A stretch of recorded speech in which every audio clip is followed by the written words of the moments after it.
श्री पुरुषोत्तम स्वरूपाविर्भाव निर्णयः, इस ग्रंथ का अवलोकन करने के बाद भगवत प्रादुर्भाव सिद्धांतः, इसमें भी जन्म प्रकरण में प्रस्तुत किए गए विचारों पर श्री हरिराय जी ने सिद्धांत प्रस्तुत किए। अब आगे प्रभु प्रादुर्भाव विचारः, ये ग्रंथ पुनः जन्म प्रकरण में निरूपित जो महाप्रभु का सिद्धांत है उस विषय में जो विभिन्न पक्ष हैं उनकी चर्चा करने के हेतु से श्री हरिराय जी ने प्रकट किया है।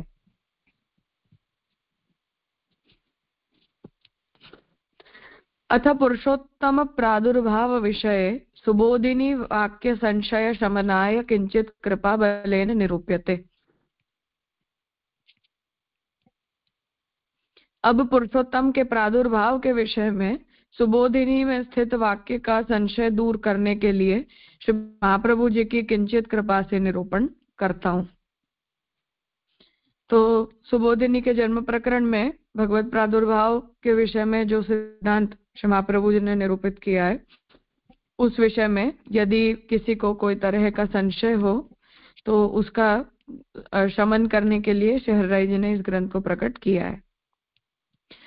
रसो वैस इत्यादि श्रुते रसात्मा भगवान श्रुति सिद्धः, रसश्च श्रृंगार एव तच्छास्त्र सिद्धः, श्रृंगार एव सर्वे रसा इति नाट्य सिद्धांतात् श्रृंग भावांकुरो गूढ़ आरस्तुत्तद्गतो रसः स्युः श्रृंगार संवलिता रसा हास्यादयो यद् इति भरताचार्योऽपि यतः तथा एव आह। रसो वैसः इस श्रुति में भी भगवान को रसरूप वर्णित किया गया है।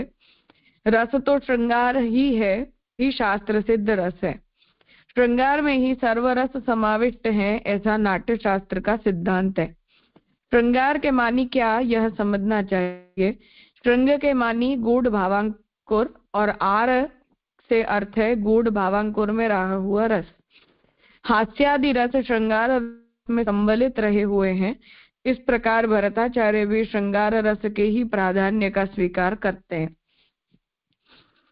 तो अब यहाँ जो श्री हरिराय जी रस का क्योंकि निरूपण कर रहे हैं इसलिए उस रस का स्वरूप यहाँ आप चर्चित कर रहे हैं कि जो रस का निरूपण शास्त्र में किया गया है वो रस शब्द से जो है वो भगवान की रसरूपता प्रकट होती है, परंतु नाट्य शास्त्र के सिद्धांत के हिसाब से केवल श्रृंगार रस ही रसरूप होता है और अन्य जितने भी रस हैं वे सभी रस श्रृंगार रस के अवान्तर प्रकार के रूप में माने जाने चाहिए, स्वतंत्र रसों के रूप में नहीं।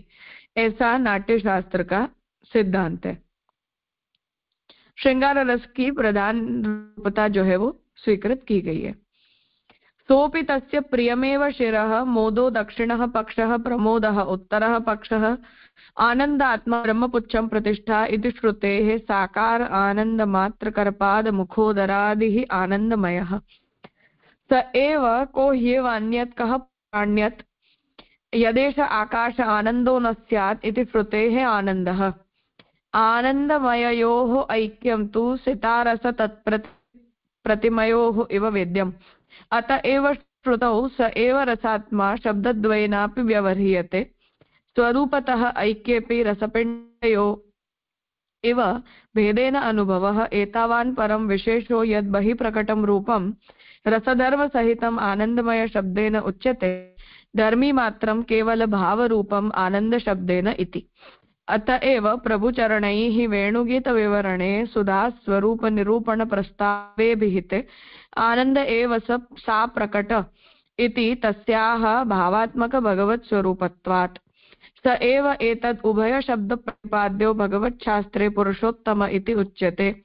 यस्मात् शरमतीतोऽहम् इति वाक्यात् यो मामेव असम्मूढ इति वाक्यात् च।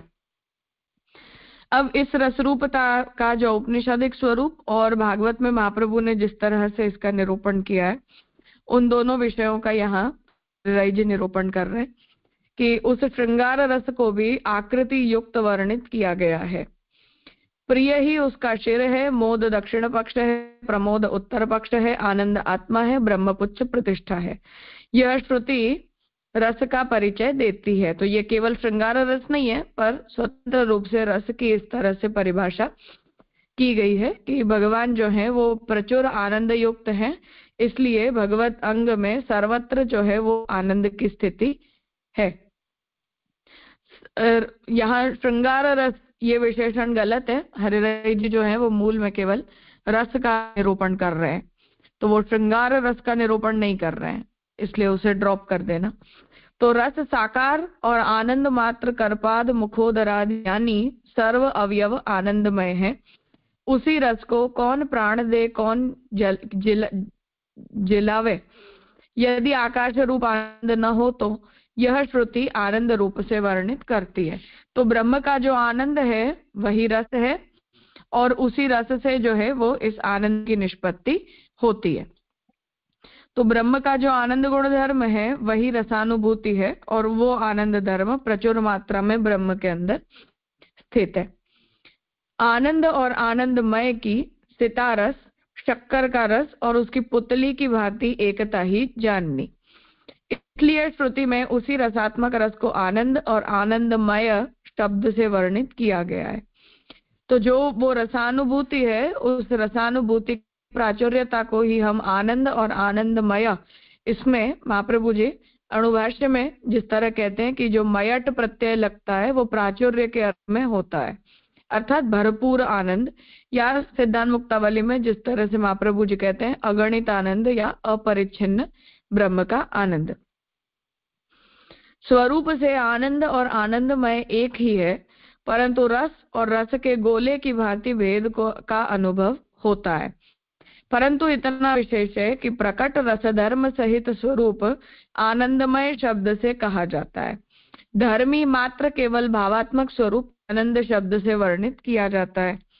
तो आनंद जो है वो हम गुण को कहते हैं, मतलब कैरेक्टरिस्टिक को कहते हैं, और जो भगवान का स्वरूप है जो उस प्रचुर आनंद को अपने अंदर धारण करता है, उस प्रचुर आनंद को जो है वो हम मयट प्रत्यय से जो आनंद की मीमांसा की गई है वहां स्वरूप के अंदर उस प्रकार के प्राचुर्य का विचार जो है वो किया जाता है।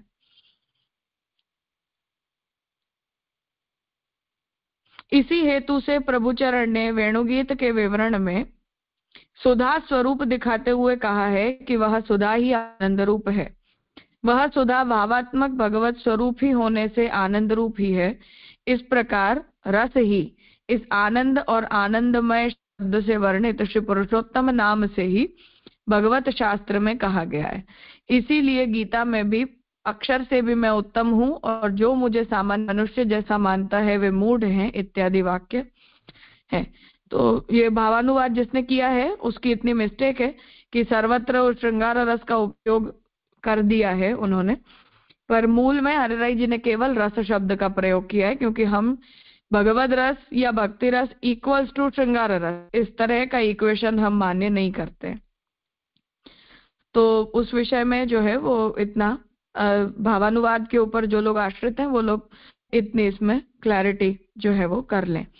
तो तात्पर्य यह है कि आनंद गुण धर्म जो ब्रह्म के अंदर है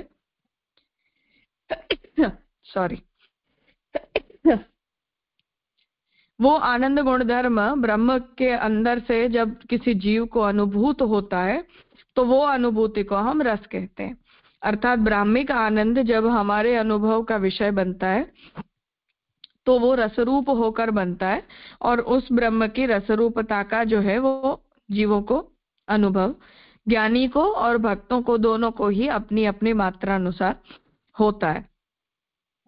तो यहाँ जो रसरूपता है वो रसरूपता ब्रह्म की आनंद गुण धर्म से प्रकट है, और वही रस जो है वो भगवान में रहा हुआ है, जिस वजह से हम अक्षर से भी उत्तम कृष्ण को जो है वो पुरुषोत्तम रूप से कहते हैं, उस रस की प्रचुरता के कारण। इतने विषय में कुछ पूछना है? पैराग्राफ लंबे लंबे हैं, इसलिए थोड़े थोड़े में अगर कुछ हो तो चर्चा करके फिर आगे बढ़ते हैं।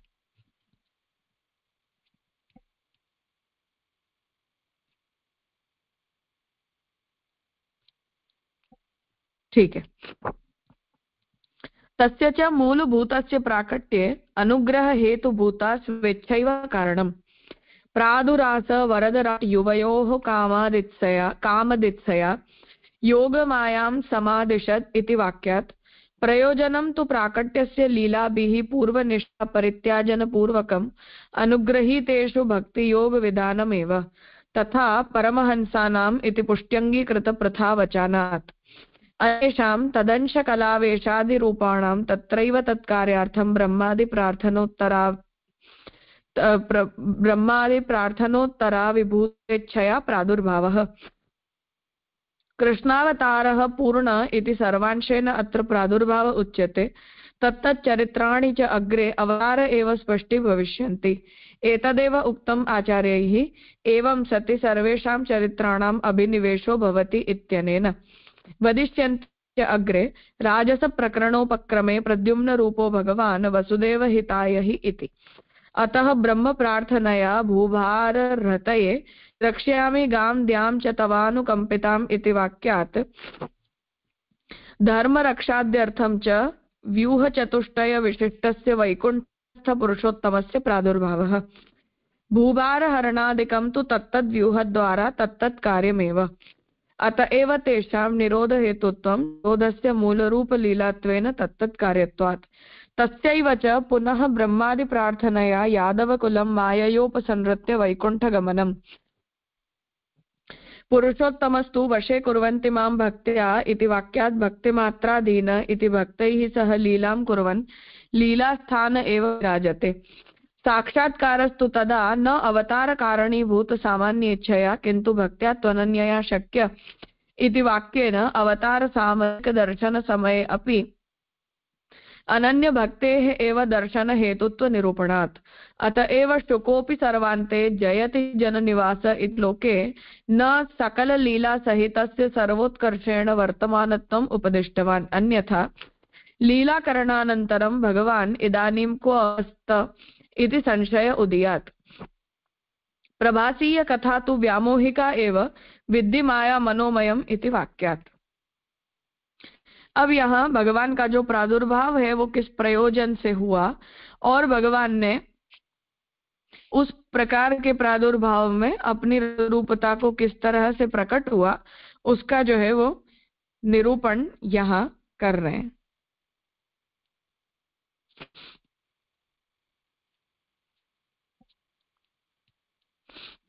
मूल स्वरूप के प्राकट्य का कारण अनुग्रह करने की इच्छा ही है ऐसा कहने में किंचित भी बाध नहीं क्योंकि वरदान देने में राजा ऐसा मैं भगवान तुम्हारे मनोरथ पूर्ण करने के लिए प्रकट हुआ हूँ।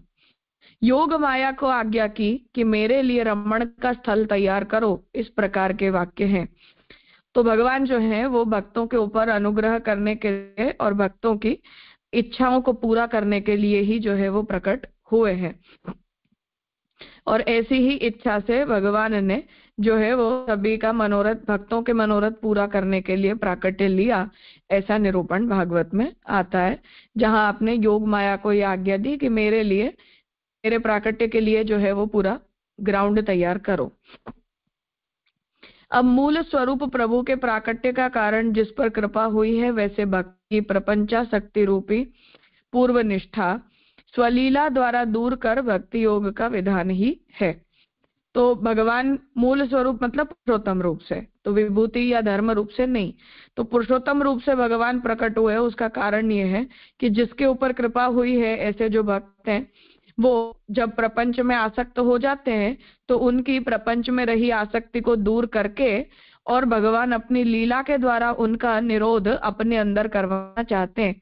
तो ऐसे भक्ति योग को प्रकट करने के प्रयोजन से ही भगवान का प्रादुर्भाव होता है।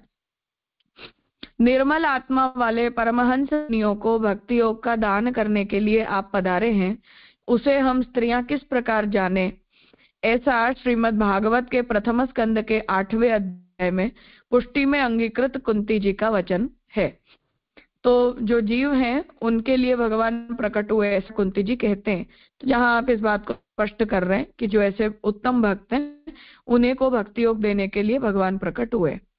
सिवा इस मूल स्वरूप के अन्य उनके अंश, कला, आवेश आदि रूपों का तो वही उस कार्य को करने के लिए ब्रह्मादि की प्रार्थना के पश्चात आविर्भूत होने की इच्छा से प्रादुर्भाव हुआ।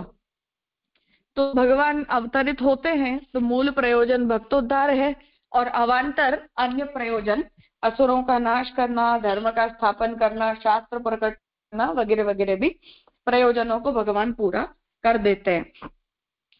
तो अन्य जो भगवान के व्यूह रूप प्रकट हुए वो बस भगवान की उस अन्य कार्यों को संपन्न करने के लिए प्रकट हुए हैं। जो कृष्णावतार है वह तो पूर्णावतार है, अतः उसका सर्वांश में प्रादुर्भाव कहा गया है।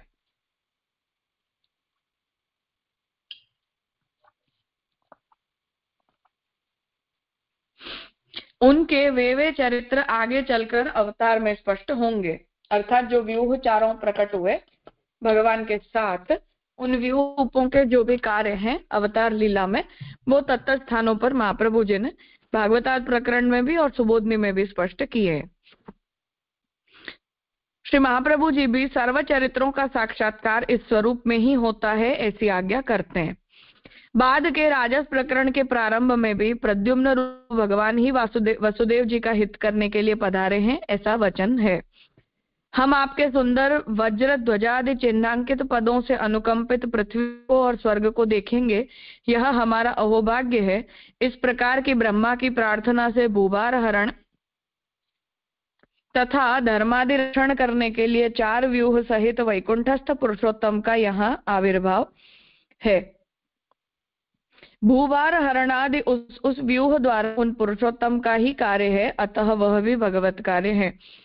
तो यहाँ भागवत जी में जो वचनों में व्यूह के कार्यों का निरूपण किया गया है, उन वचनों को यहाँ उद्धृत कर रहे कि भागवत जो है वो ही इस बारे में स्पष्टता करती है कि कहाँ कहाँ किन किन व्यूहों के द्वारा भगवान ने उन कार्यों को पूरा किया है।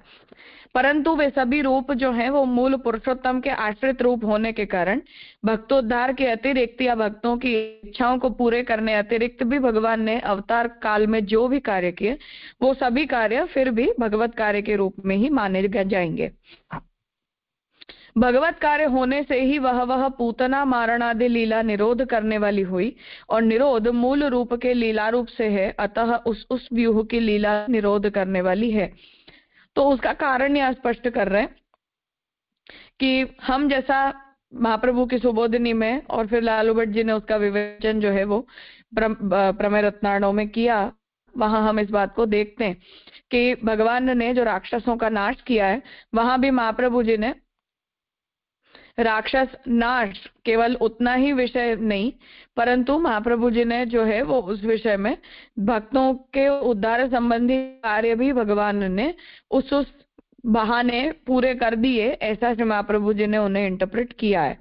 तो पूतना को नष्ट किया तो उसके द्वारा भगवान ने अविद्या का नाश किया, ऐसा महाप्रभु जी निरूपित करते हैं। तो यदि पूतना नाश के कार्य को हम केवल व्यूह परक कार्य कहेंगे और व्यूह को वहां पुरुषोत्तम से हम अलग कहेंगे, तो फिर पुरुषोत्तम के द्वारा किया गया जो कार्य है, जो पूतना नाश है, उस पूतना के नाश के द्वारा भक्तों की अविद्या निवृत्त हुई ऐसा हम नहीं कह पाएंगे। इसलिए यद्यपि वो व्यूह का कार्य है असुर नाश करना, परंतु क्योंकि पूतना को मुक्ति भी मिली है भगवान के हाथों मरने से, और भगवान ने आनुषंगिक कार्य के रूप में राक्षसों को मारते मारते भक्तों के हृदय में रही हुई अविद्या को निवृत्त भी किया है, जो उनका भगवत निरोध सिद्ध करवाने में सहायक सिद्ध हुए।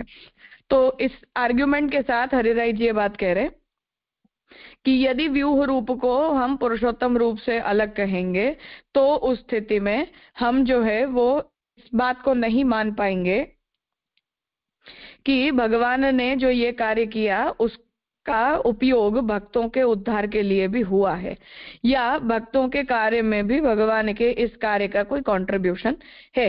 इस तरह की जो संगति है वो यहाँ नहीं बैठ पाएगी।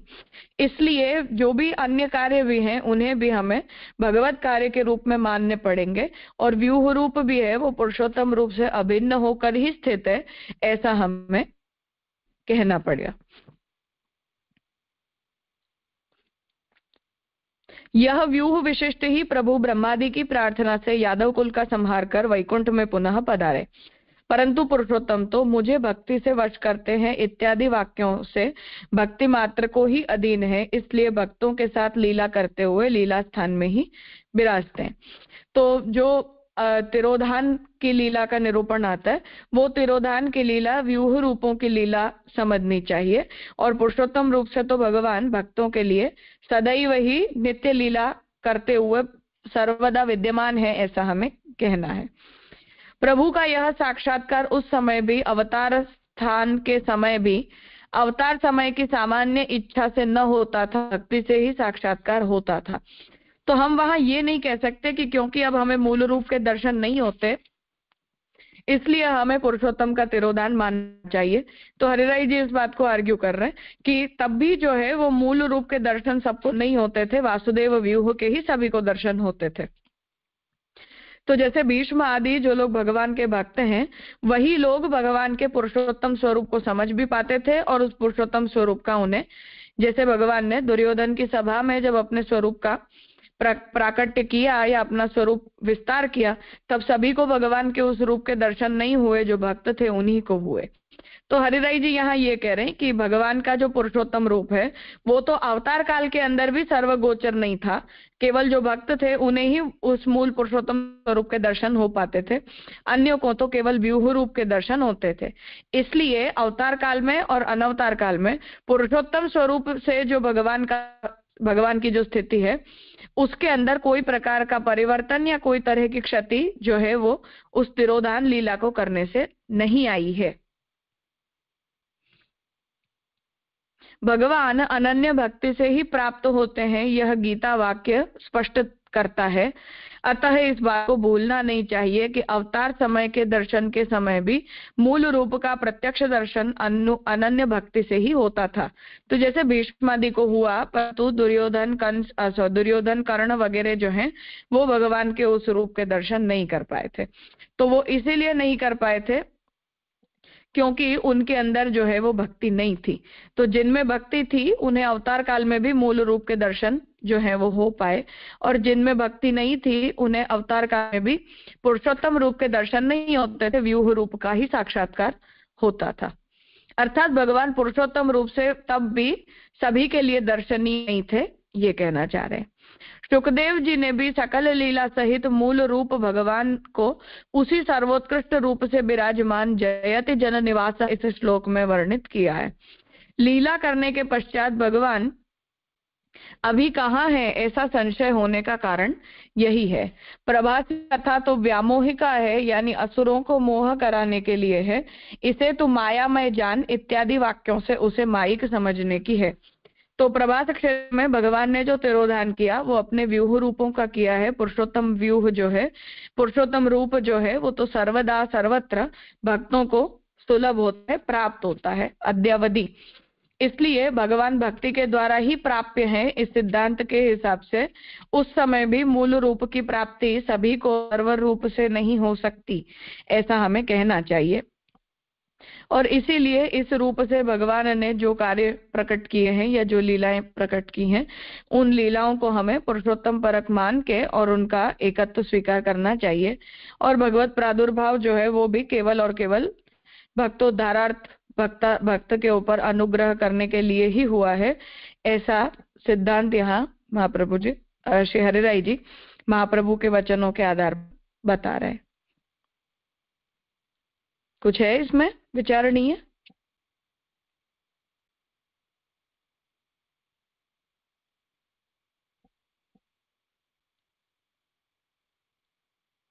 हाँ अर्पिताबेन। દંડવત પ્રણામ રાજા. રાજા અહીંયા જે છેલ્લું કોટેશન આપ્યું ને, જયતિ અનનિવાસ છે કે જનનિવાસ છે? કારણ કે ગુજરાતીમાં અનનિવાસ છે. જનનિવાસ. અને રાજા હા રાજા, જી રાજા. અને રાજા એક કોટેશન એટલે ભાગવતજીના અધ્યાય કે સ્કંદનું કોઈ અહીંયા નથી આપેલું. हाँ वहां नहीं दिया है। भागवत की श्लोकानुक्रमणिका देख के और वहां से देख लेना। जी राजा. धन्यवाद प्रणाम राजा. हाँ हितेन भाई. हाँ प्रणाम राजा।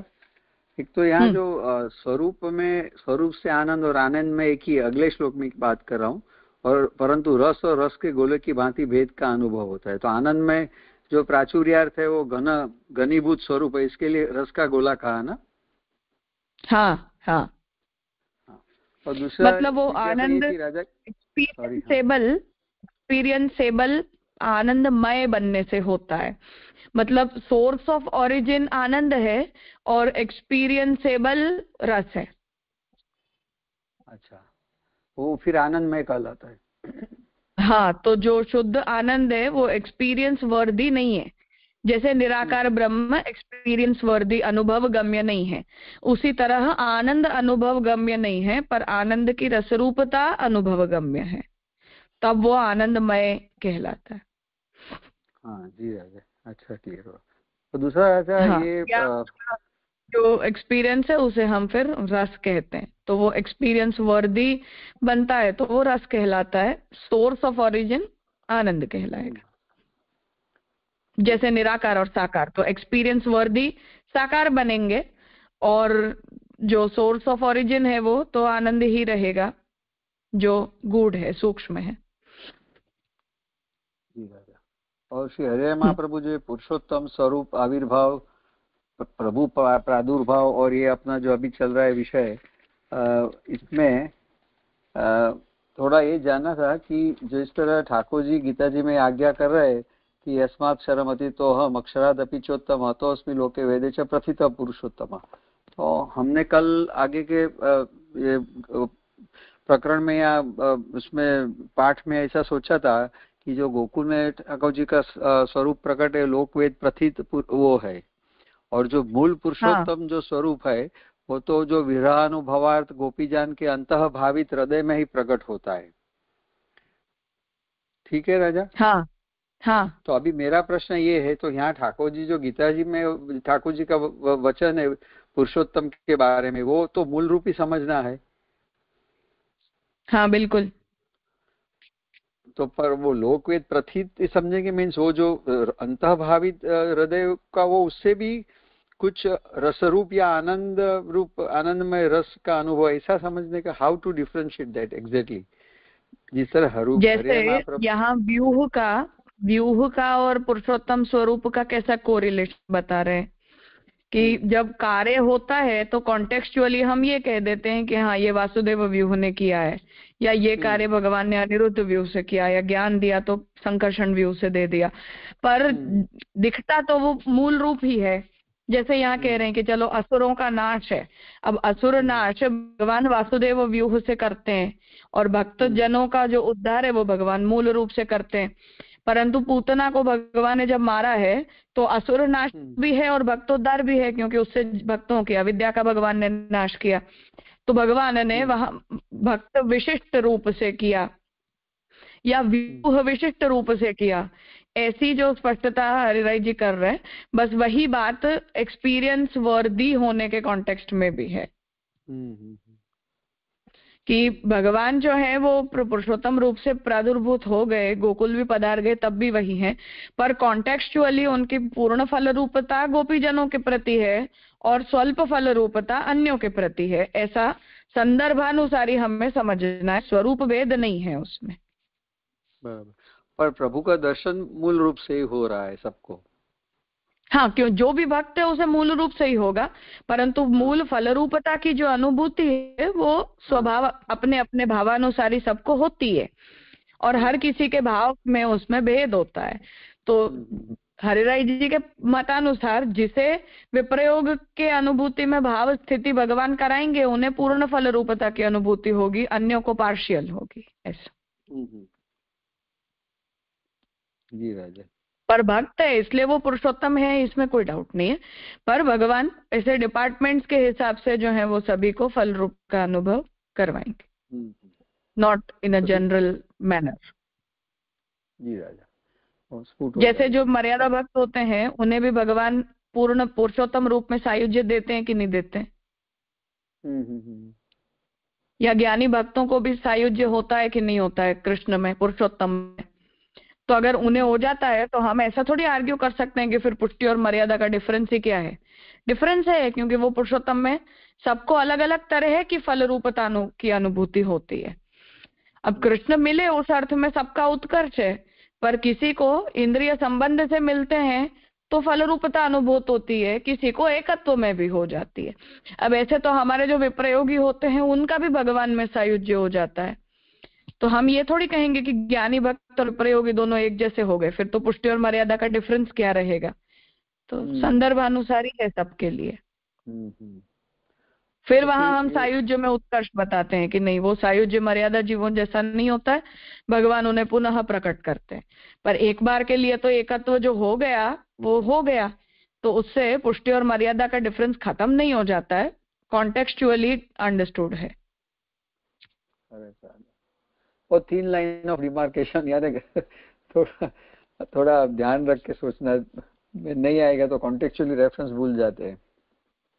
हाँ, मतलब संदर्भ से समझना पड़ता है, बाकी भगवान पुरुषोत्तम रूप से ही व्रज में विराजते हैं, इस बारे में कोई वो नहीं है मतभेद। फिर जो शुद्ध ज्ञान मार्गी होगा और शांकर, दोनों दो बातें समझनी है। वो ये जो ठाकुर जी का गीता जी का वचन जो पुरुषोत्तम के बारे में, उसे कैसे इंटरप्रेट करेंगे, क्योंकि उनके लिए तो जो ब्रह्म है शंकर के लिए, और इवन शुद्ध ज्ञान मार्गी के भी लिए, कि वो तो निराकार निर्धर्म निष्क्रिय ऐसा ही है, तो ये पुरुषोत्तम को कौन सा कहाँ तक हो, खाली अक्षर ब्रह्म तक ही समझेंगे वही उनके लिए पुरुषोत्तम होगा? नहीं, अक्षर ब्रह्म पुरुषोत्तम नहीं है ना। हाँ, वहां तो पुरुषोत्तम शब्द का जो मतलब है वो निर्गुण निर्विशेष है। अच्छा, गीता जी में जो अक्षर निर्गुण निर्विशेष नहीं होता है ना। हाँ, मतलब शंकराचार्य जी का इंटरप्रिटेशन बता रही।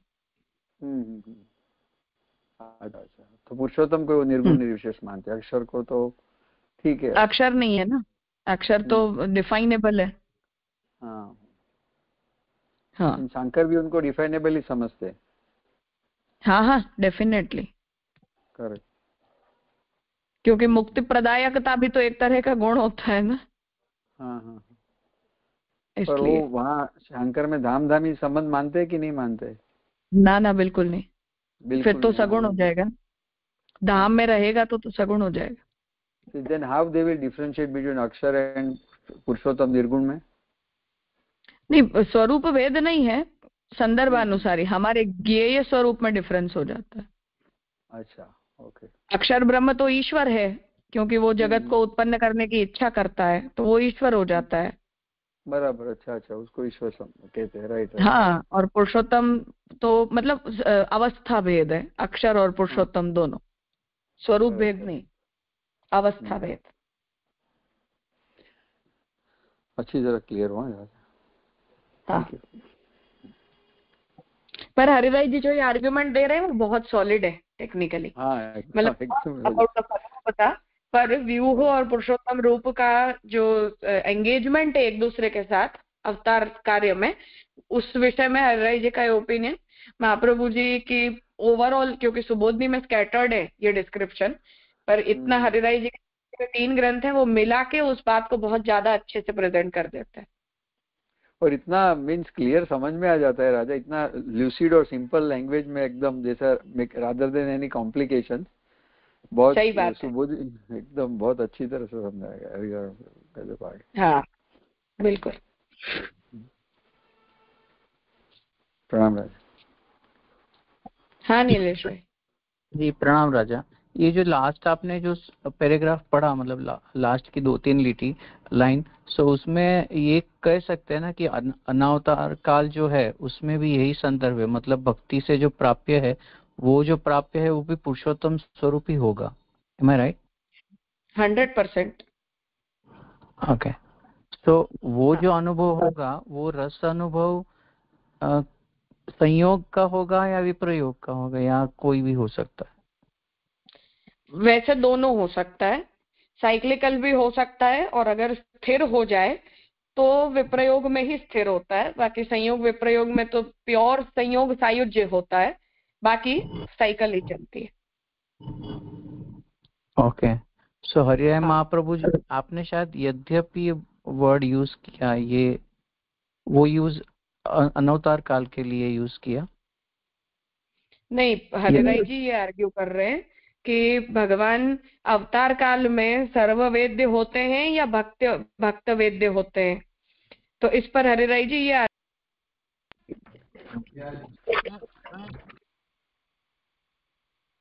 सॉरी हाँ, तो हरिराय जी ये आर्ग्यू कर रहे हैं कि अवतार काल में भी जैसे जब भगवान ने बाकी सब बहुत सारे कार्य तो भगवान व्यूह रूप से करते हैं, पर जैसे भगवान ने अपना स्वरूप बड़ा किया तो भीष्म दुर्योधन को या किसी को भी भगवान के उस स्वरूप के दर्शन नहीं हुए।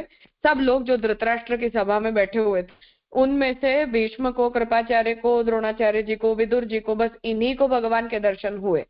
तो उसका मतलब ये है कि जो व्यूह रूप था वास्तव व्यूह वो सबको दर्शनीय था, पर पुरुषोत्तम रूप तब भी सबको दर्शनीय नहीं था।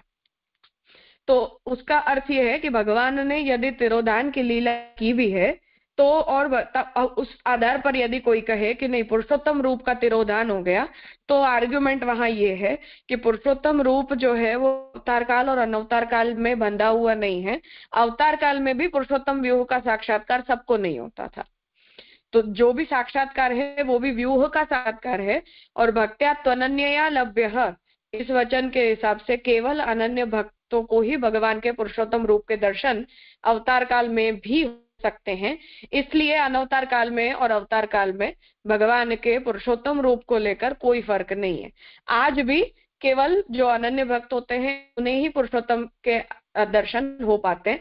इसलिए पुरुषोत्तम रूप से न तो भगवान का आविर्भाव होता है और न भगवान का कोई तिरोधान होता है जो अवतार काल की फ्रेमवर्क में बंधा हुआ हो। अवतार काल की फ्रेमवर्क में व्यूह रूप बंधा होता है, पुरुषोत्तम रूप नहीं बंधा होता, ये कहना चाह रहे। बहुत परफेक्टली समझ में आ गया जी, थैंक यू। हाँ ठीक है, तो आज यहाँ रखते हैं और कुछ अगर होगा इस विषय में तो कल उसकी चर्चा कर लेंगे।